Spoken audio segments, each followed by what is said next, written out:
The Echo of 91, Chapter 1. The Silence After the Scream. The year was 1991. Little Rock, Arkansas, shimmered under the humid weight of a late May evening. Eleanor Vance, then 45, remembered every detail as if it were etched into her very soul. The scent of honeysuckle clinging to the air, the faint strains of pop music drifting from the high school gym, the anxious flutter in her stomach. Her daughter Sarah was at her senior prom. Sweet, artistic, full of life, Sarah was supposed to be home by midnight. Midnight came and went. The first tremor of fear was a shiver down Eleanor's spine. By 1 a.m., it was a cold, hard knot in her gut. By 2 a.m., it was a full-blown scream trapped in her throat. Sarah Vance, her beautiful, bright 16-year-old, was gone. The police came. Their faces were kind but grim. They searched. The neighbors helped. Posters went up. Every lead evaporated into the thick Arkansas air. Days bled into weeks, weeks into months, months into years. The house that had once echoed with Sarah's laughter became a tomb of silence. Eleanor's husband, David, withered under the grief, eventually succumbing to a broken heart a decade later. Eleanor, however, refused to break. She lived for Sarah, for the faint, impossible hope that one day the phone would ring, the door would open, and her daughter would walk back in. Every birthday, every Christmas, every Mother's Day was a fresh wound. The world moved on. Friends urged her to accept it, to heal, to live. But how could she live when a part of her was missing? Sarah was not just a memory. She was a gaping hole in Eleanor's existence. Eleanor clung to every photograph, every school report card, every childish drawing. Sarah's room remained untouched, a shrine to a life abruptly interrupted. Dust motes danced in sunbeams, illuminating the emptiness. Eleanor grew older. Her hair, once a vibrant auburn, turned to silver. Her steps, once light, became a careful shuffle. The year 2025 arrived, bringing with it the weight of another empty spring. Eleanor was 70 now, living alone in the same house in Little Rock, a ghost among memories. The hope that had sustained her for so long had thinned to a fragile thread, barely visible, but still there. Then the phone rang. Chapter 2. The Unfamiliar Voice. It was a Tuesday, a day like any other. Eleanor was in the kitchen, meticulously arranging her teacups, a ritual that brought a semblance of order to her quiet life. The landline, an anachronism in an age of cell phones, let out a shrill ring. Eleanor almost ignored it. It was usually telemarketers, or a well-meaning but slightly deaf friend. She picked it up. "Hello?" Her voice was raspy with age. A pause. Then a voice. A woman's voice. It was soft, hesitant, yet possessed an oddly familiar timbre, like a half-remembered song. "Is this Eleanor Vance?" Eleanor frowned. "Yes, it is. Who's calling?" Another pause. A slight intake of breath. "My name is Anna Reed." Anna Reed. The name meant nothing to Eleanor. But the voice, something about it tugged at a deep, forgotten chord within her. A tremor, faint at first, then growing stronger, ran through her hand, making the phone receiver tremble. I found your number. In an old address book." Anna's voice was gentle, almost apologetic. "I know this sounds strange, but I feel like I know you." Eleanor's heart hammered against her ribs. This was absurd. Yet, "I don't know any Anna Reed," she said, her voice barely a whisper. "Are you sure you have the right number?" I think so." Anna's voice wavered. "There's just something, a feeling. I've been having these flashes, memories that don't belong to me, but they feel so real." Eleanor scoffed internally. This was some kind of trick, a scam. Yet she couldn't hang up. "What kind of flashes?" she asked, a perverse curiosity overriding her skepticism. "A yellow dress," Anna said, her voice gaining a strange intensity. "A prom dress, and a rose corsage, white.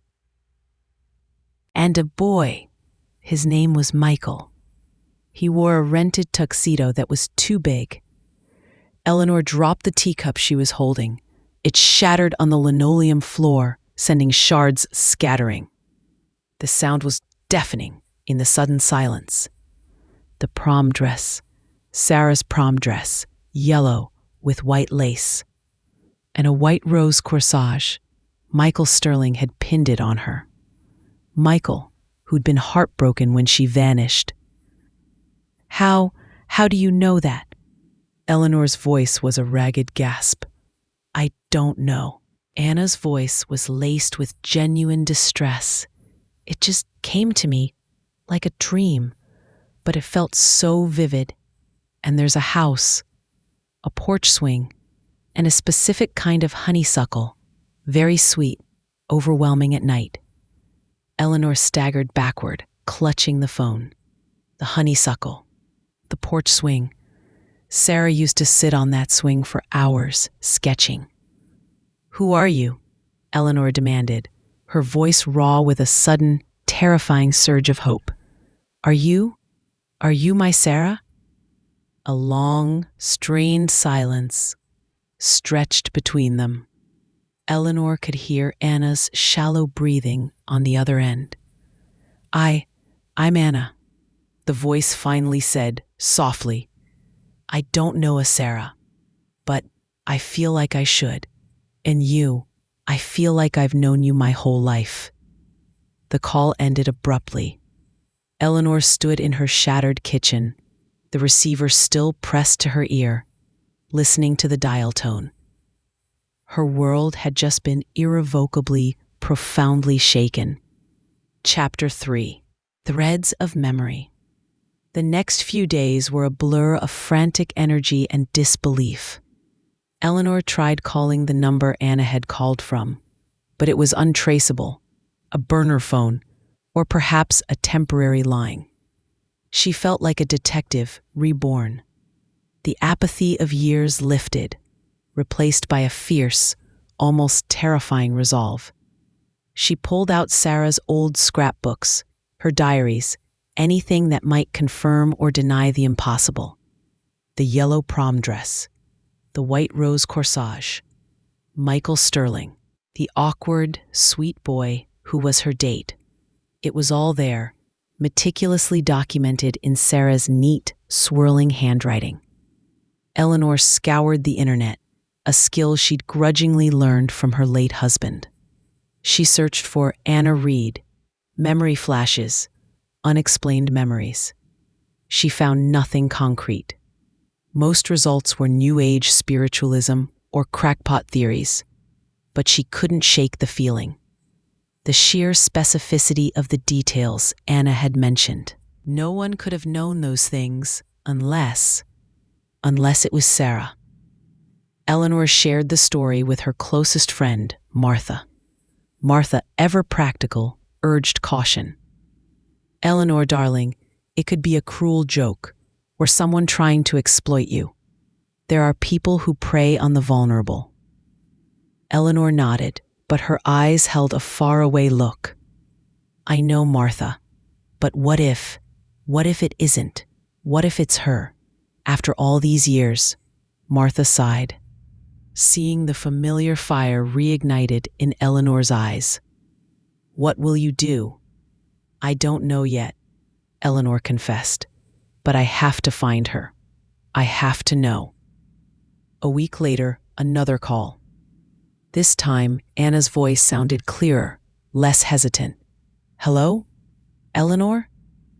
Anna, you called again. Where are you? How are you getting these memories? Eleanor's voice was urgent. I'm in Arizona, Anna said, the words coming slowly, as if she was piecing them together. Sedona. I'm at a clinic. They call it Project Synapse. Eleanor scribbled the name down. Project Synapse? What is it? They help people with memory issues, with trauma. I was brought here a long time ago. I don't remember anything before coming here. They told me I had severe amnesia after an accident. Eleanor's blood ran cold. Amnesia, an accident. Could this be it? Could Sarah have been found, injured, decades ago, and somehow ended up in this place? What else do you remember, Anna? Anything about Little Rock? Your family? Just flashes, Anna repeated. A girl with long, dark hair, like mine, and a man with a booming laugh who taught me how to fish, and a woman, kind eyes, always humming. Eleanor burst into tears.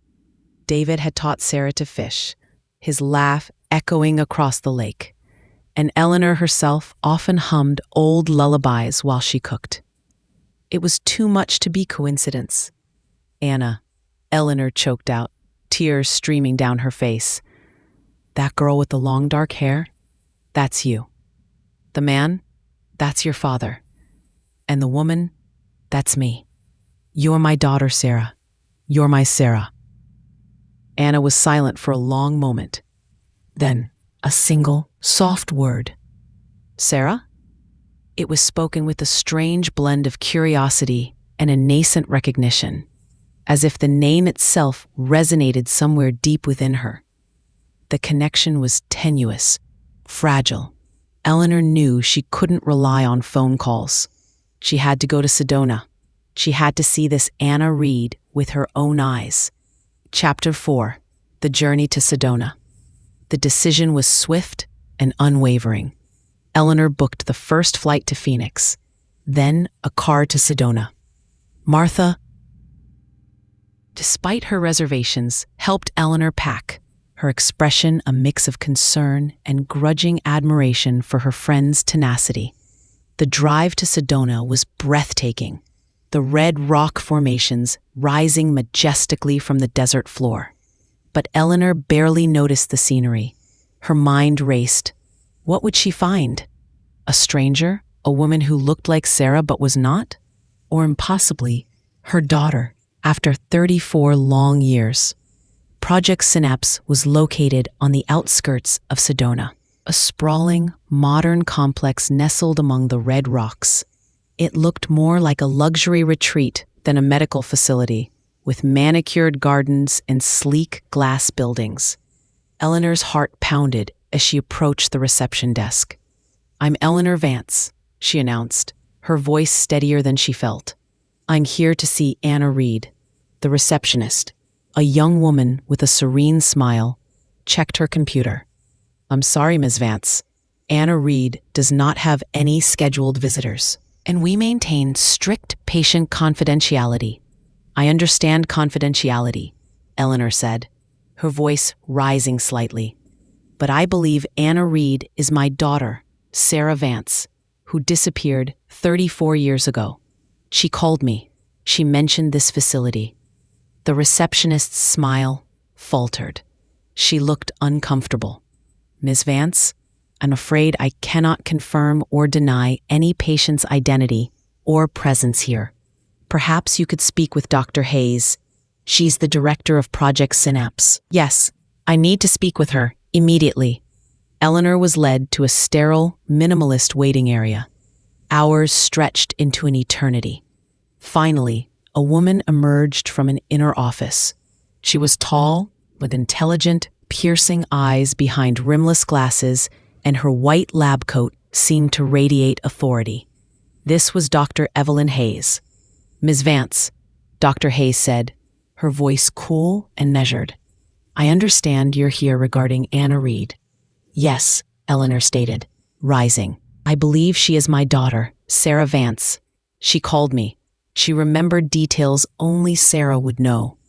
Dr. Hayes gestured for Eleanor to sit. "Ms. Vance, I empathize with your situation. Many families of missing persons cling to hope. However, our patients are here for very specific, sensitive treatments. We cannot simply reveal their identities or personal information." Eleanor pulled out a tattered photo from her purse. It was Sarah at 16, smiling brightly, clutching a school art project. "Does this look like your Anna Reed?" she asked, holding it out. Dr. Hayes took the photo. Her eyes, initially skeptical, widened slightly. She stared at the image, then looked back at Eleanor. "There is a resemblance," she admitted, her voice losing some of its detached composure. "A striking resemblance, in fact. But Ms. Reed has been with us for a very long time. She arrived here with no memory, no identification. We've worked for years to help her build a new life, free from the trauma that caused her amnesia." "Trauma?" Eleanor pressed. "What trauma? How did she get here?" "The records indicate she was found severely disoriented, with signs of a head injury and exposure, far from any major city in 1991. She had no belongings, no way to identify her. When conventional methods failed, she was eventually referred to our nascent program." Eleanor felt a wave of dizziness. Sarah, alone, injured, abandoned somewhere, then found and brought here. A cold, clinical institution that had stripped her of her past. "You erased her memories?" Eleanor's voice was a harsh whisper. Dr. Hayes sighed, pushing her glasses up her nose. "No, Miss Vance, we didn't erase them. They were gone. The trauma of whatever she experienced caused a profound dissociative amnesia. Our program, Project Synapse, aims to help patients like Anna create new neural pathways, new memories, new identities, to allow them to function and thrive. It's a complex process, involving advanced neuro-linguistic programming and AI-assisted memory reconstruction." "You mean you made her forget me?" Eleanor cried, tears stinging her eyes. "You took my daughter's past and built a new person?" "We helped her build a future, Miss Vance," Dr. Hayes corrected, her voice firm but not unkind. "A future free from the pain she couldn't remember, but that clearly ravaged her mind. Anna Reed is a functional, happy individual. She is a talented artist, specializing in landscape painting. Her life began here, for all intents and purposes." Eleanor stared at the doctor, heartbroken. This wasn't a happy reunion. This was a confrontation with a cold, scientific reality. Her daughter was alive, yes, but she was a stranger. Chapter 5, The Unveiling. "I need to see her," Eleanor insisted, her voice trembling but resolute. "I need to see Anna Reed, please." Dr. Hayes studied Eleanor for a long moment. She saw not just a grieving mother, but a woman with an unshakable conviction. The resemblance in the photo, combined with the detailed recollections Anna had somehow accessed, presented an undeniable ethical quandary. "Very well, Miss Vance," Dr. Hayes finally conceded, "but I must warn you. She knows herself as Anna Reed.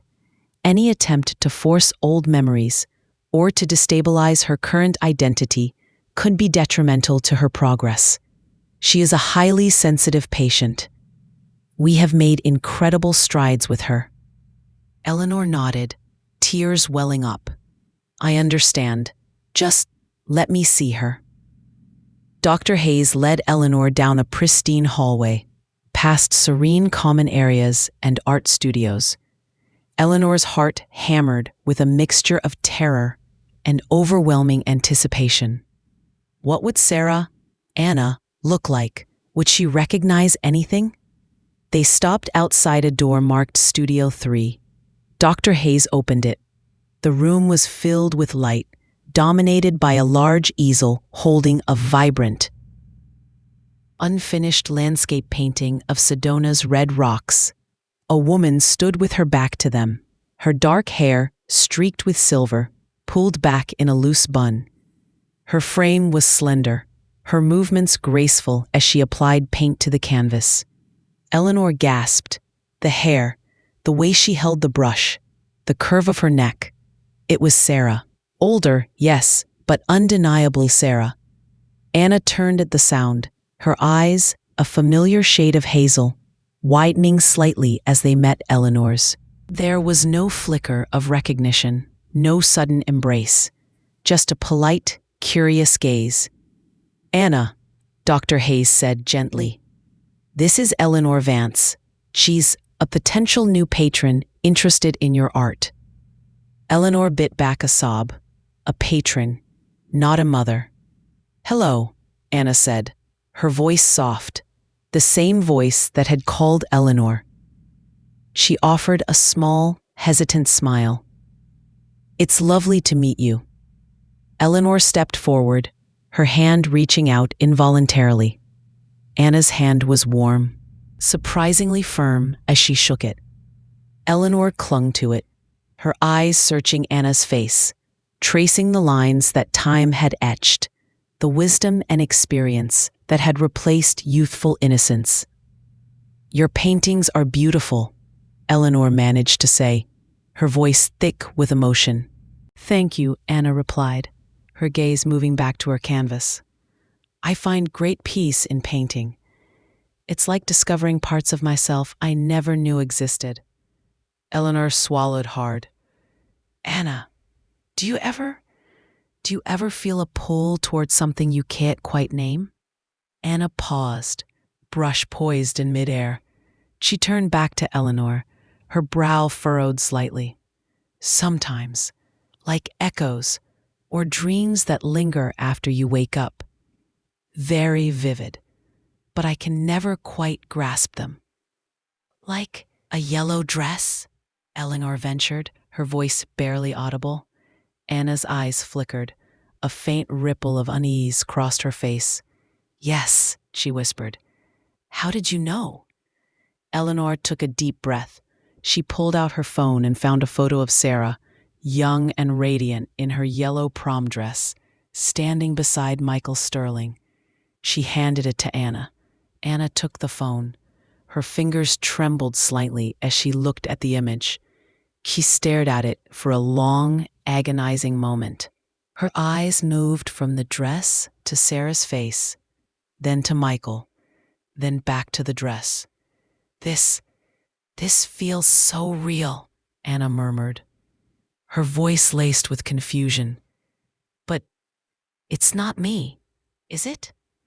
She looked up at Eleanor, a desperate plea in her eyes. "It is you, Sarah," Eleanor whispered, tears streaming down her face. "It is you, my darling girl. You're my Sarah, and that's your prom dress, and that's Michael, your date." Anna recoiled slightly, her eyes darting to Dr. Hayes. "Dr. Hayes? What is this?" Her voice was laced with rising panic. "Who is this woman?" Dr. Hayes stepped forward, her expression grave. "Anna," she said calmly, "Eleanor Vance is your mother."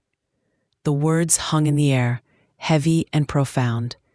Anna stared at Eleanor, then at the photo, then back at Eleanor, her mind struggling to reconcile the impossible. Her carefully constructed reality began to fray at the edges. Chapter 6: The Shattered Mirror. Anna's reaction was not the joyous reunion Eleanor had desperately hoped for. Instead, a wave of profound distress washed over her. She clutched her head, her breath coming in ragged gasps. "No," she cried, a raw, guttural sound. "No, this isn't right. I'm Anna Reed. I live here. My memories are here. You're wrong." Dr. Hayes quickly stepped between them. Anna, deep breaths. It's okay. This is a lot to process. She looked at Eleanor, her gaze conveying a silent warning. Eleanor felt a fresh stab of pain. She had pushed too hard. She had shattered the fragile peace her daughter had found. Over the next few days, under Dr. Hayes' supervision, Eleanor was allowed short, carefully managed visits with Anna. Each visit was a delicate dance between hope and heartbreak. Anna was polite, even curious, but the genuine recognition remained elusive. She would listen to Eleanor's stories of Sarah's childhood, of their life in Little Rock, but her expression remained detached, like someone listening to a fascinating but foreign tale. "I feel a resonance," Anna admitted once, her voice hushed, as Eleanor described a particular childhood memory of Sarah hiding a stray kitten in her closet. "Like it's a dream I had, but it's just out of reach."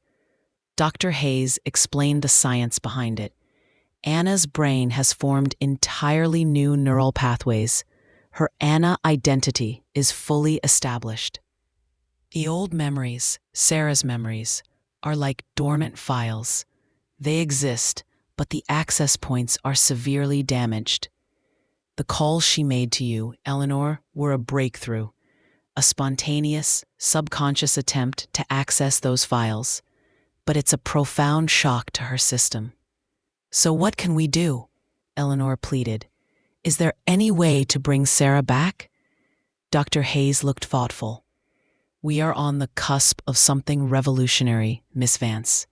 Project Synapse has developed a new protocol. We believe we can carefully, incrementally reintegrate dormant memories.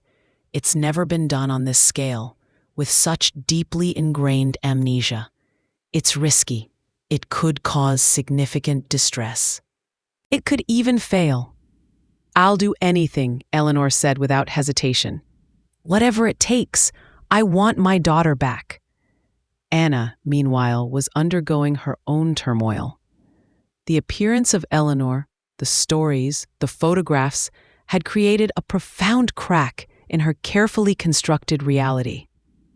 She began to experience more frequent, more intense flashes, not just a prom, but fragments of her childhood, the smell of her grandmother's cookies, the sound of a specific song on the radio, the feel of a beloved childhood toy.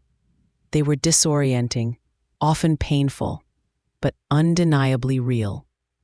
One afternoon, during a supervised session, Eleanor brought a small, worn teddy bear, Sarah's favorite, named Barnaby. Anna picked it up, turning it over in her hands. Her eyes welled with tears, a single tear tracing a path down her cheek. "Barnaby," she whispered, her voice thick with emotion. I loved you so much." The words weren't spoken as an observation, but as a deep, resonant feeling, pulling from somewhere she didn't understand. Eleanor reached out, gently touching Anna's arm. "Yes, my love, he was always with you." That was the turning point. A tiny crack in the dam. Chapter 7: The Bridge Between Worlds. The new protocol was arduous. Anna, under the careful supervision of Dr. Hayes and her team, underwent sessions designed to slowly, gently, reintroduce fragmented memories. They used sensory triggers, scents, music, textures, combined with carefully curated visual stimuli and gentle neural stimulation. Eleanor was an integral part of the process, providing the intimate emotional context. They started small. Eleanor would bring in a family recipe, and they would bake it together. The familiar scent of cinnamon and apples triggering faint echoes in Anna's mind.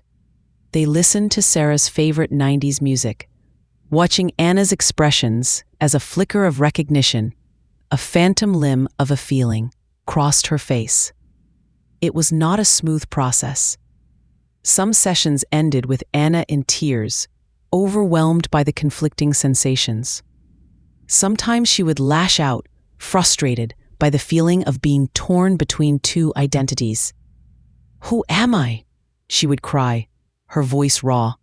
"Am I Anna, the artist who found peace here? Or am I Sarah, the girl who disappeared? I feel like I'm neither. I'm broken." Eleanor would hold her, speaking soft, loving words, reminding her that she was both, that she was whole, just rediscovering all her pieces. Dr. Hayes was a constant presence, meticulously monitoring Anna's neurological responses. "We are building a bridge," she explained to Eleanor, "not erasing Anna to replace her with Sarah, but creating a pathway for Sarah's memories to integrate into Anna's current consciousness. It's like adding a profound, rich layer to an already established foundation." One afternoon, Eleanor brought in a box of Sarah's old drawings. Anna, the artist, was drawn to them instantly. She looked at a sketch of a whimsical fairy, then at Eleanor, a strange glint in her eyes. "I used to draw these," Anna said, her voice quiet. "All the time. My mother, she would always say my fairies had such kind eyes." Eleanor's breath hitched. "I did say that, Sarah. They always did." A tear escaped Anna's eye. This time, it wasn't tears of confusion, but of something deeper. Recognition, acceptance. The process was slow. There were moments of despair, when Anna seemed to regress, when the Anna persona asserted itself strongly, dismissing the Sarah memories as foreign intrusions. But then a song, a smell, a familiar phrase from Eleanor would break through, creating another small connection. One evening, Eleanor was sitting by Anna's bedside, reading from a book of poetry Sarah had loved. Anna was drifting in and out of sleep. Eleanor read a line about a silver moon. Anna's eyes fluttered open. "The one over the lake," she whispered, shimmering, and Dad would say it looked like a pearl. It was a private memory, shared only between Sarah and her father during their fishing trips. A memory Anna Reed could not possibly have. "Yes," Eleanor choked out, tears blurring her vision. "Yes, Sarah, he did." Anna reached out a hand, slow and deliberate, and clasped Eleanor's. Her grip was weak but sure. She looked at Eleanor, and for the first time, Eleanor saw it. A genuine, profound recognition in her daughter's hazel eyes. Not just a feeling, but a connection, a memory reignited. "Mom?" Anna whispered, the name a soft, tentative question, but laden with the weight of decades. Eleanor squeezed her daughter's hand, tears of joy streaming down her face. "Sarah, my Sarah, you're home." Chapter 8. The Reborn Soul. The journey of integration was far from over, but the most crucial step had been taken. Anna Reed was no longer just Anna Reed. She was Sarah Vance, and she was Anna Reed. She was a woman carrying two lives within her, two identities slowly merging into a complex, unique whole. She remembered the disappearance now, in fragments. A fight with Michael, running off into the woods in a fit of teenage angst. A fall, the terrifying darkness, the profound confusion when she awoke to a world where she knew no one. The trauma had been so severe, her mind had simply shut down, erecting an impenetrable wall. Project Synapse had, in a way, saved her, giving her a new life when her old one was irrevocably shattered. But it was Eleanor's relentless love and persistence that had shown her the way back to her true self. Sarah Anna chose to stay at Project Synapse for a time, continuing her therapy, working with Dr. Hayes to fully integrate her past. She started painting scenes from her childhood in Little Rock, blending them with the vibrant Sedona landscapes. Her art became a powerful expression of her journey, a bridge between her two worlds. Eleanor moved to Sedona, renting a small cottage near the clinic. She spent every day with Sarah Anna, sharing stories, photos, and simply being present. They talked for hours about David, about his booming laugh and his patient lessons, about the house in Little Rock, about all the years lost and the new ones to be gained. It wasn't a fairy tale ending. The scars of the missing years remained. Sarah Anna was not the same 16-year-old who had vanished. She was a woman shaped by profound trauma and a unique, technologically assisted rebirth. She carried the quiet wisdom of Anna Reed, the artist, and the reawakened spirit of Sarah Vance, the daughter. But there was peace, a profound, aching peace that settled over Eleanor's heart. Her daughter was back, not entirely as she was, but she was there. And Sarah Anna, despite the challenges, was embracing her rediscovered past, weaving it into the rich tapestry of her present. The future was uncertain, filled with the complexities of this extraordinary reunion. But as Eleanor watched Sarah Anna paint, a new masterpiece unfolding on the canvas, she knew one thing with absolute certainty. Love, enduring and unwavering, had transcended time, memory, and even the boundaries of identity. It had echoed across decades, found its way home, and finally, after 34 long years, brought her daughter back to her. The echo of 91 had finally found its voice.